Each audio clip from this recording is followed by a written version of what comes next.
Eh bien, la Nouvelle-Angleterre est champion du Super Bowl 53. Ça n'a pas été le match le plus excitant qu'on a vu au Super Bowl. Même par moments, il faut bien l'avouer, c'était un peu ennuyant. Il y a eu plusieurs dégagements de part et d'autre. Mais en bout de ligne, oui, encore une fois, Tom Brady et les Patriots ont réussi à vaincre l'adversaire et ça n'a pas été facile. Ça n'a pas été facile. L'une des choses qu'il faut retenir de ce match, c'est le rôle des défensives. Et des deux côtés, les Rams ont réussi ce qu'ils voulaient réussir, c'est-à-dire mettre de la pression sur Brady, du moins au cours des 3 premiers quarts. Même chose du côté des Patriots, sauf que du côté des Patriots, ça a été jusqu'à la fin. Et on a vu que Jared Goff a été incommodé par cette pression de la Nouvelle-Angleterre du début à la fin. Lorsqu'on regarde les chiffres, il y a des chiffres qui ne mentent pas. On a accordé 3 points à la deuxième meilleure attaque de la Ligue en 2018. Les Rams ont marqué en moyenne 33 points. On a été limité à 3 points seulement, un maigre placement en première demi et seulement 32 verges par la passe. On a senti que Jared Goff a joué sur les talons tout le match. C'était son premier Super Bowl. Est-ce que le fameux facteur humain que je vous parle si souvent est venu interférer dans sa façon de gérer le match? Peut-être. Pendant ce temps-là, du côté de Brady, ça n'a pas été extraordinaire. Il a connu des matchs meilleurs que celui de dimanche. Mais il a réussi les gros jeux quand ça comptait. Je vous parlais également samedi qu'il sera très, très, très important pour l'équipe qui veut remporter le match d'imposer sa volonté.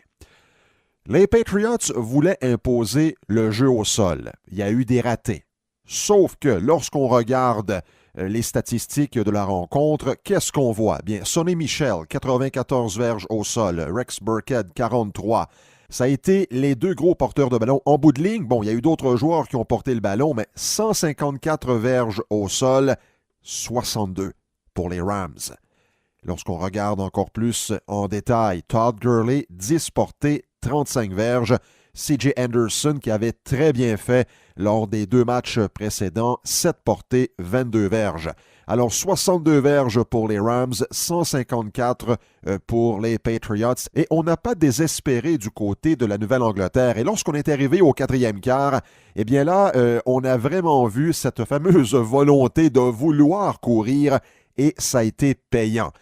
L'autre chose qu'il faut retenir, c'est le jeu exceptionnel de Julian Edelman. 10 attrapés, 141 verges. Il a été nommé joueur du match.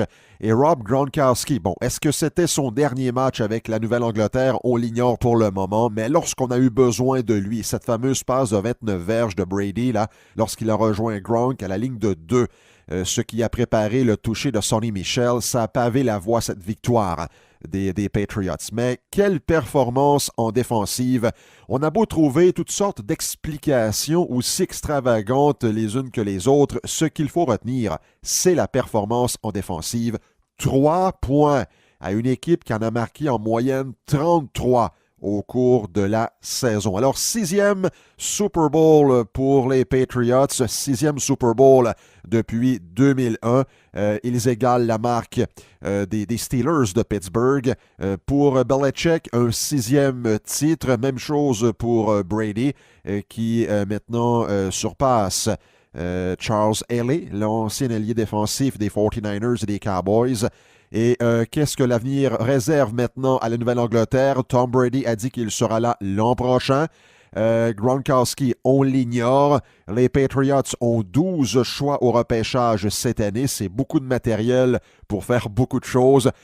Donc, la prochaine saison s'annonce encore une fois intéressante à Foxborough. Pour les Rams maintenant, j'entendais des personnes dire « Ah, ils sont jeunes, ils vont avoir d'autres occasions. » Souvenez-vous de Dan Marino. Dan Marino qui, en 85, avait atteint le Super Bowl en janvier 85 contre les 49ers.